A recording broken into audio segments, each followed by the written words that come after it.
Voting is one of the most important freedoms we have as Americans.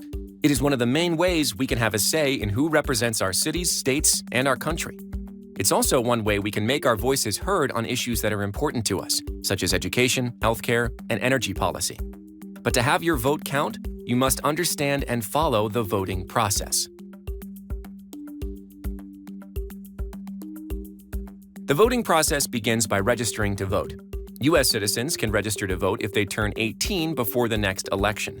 In some states, you can register when you turn 16. The National Male Voter Registration Form can be downloaded from the U.S. Election Assistance Commission, or EAC. The form can also be found at your state's Secretary of State website or at post offices, motor vehicle departments, and other government offices. The Secretary of State of each state sets the rules for voter registration. For example, in many states, you must be registered to vote 1 month before Election Day to cast a ballot. Visit your state's Secretary of State website for the details. It is important to stay informed and prepare yourself before casting your vote. Educate yourself about the issues, candidates, and initiatives that are presented on the ballot.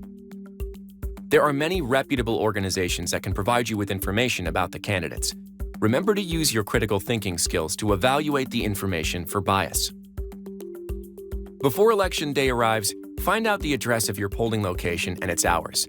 Each state decides how to conduct their elections. Some require specific voter identification. Others ban voters from wearing campaign apparel at the polls.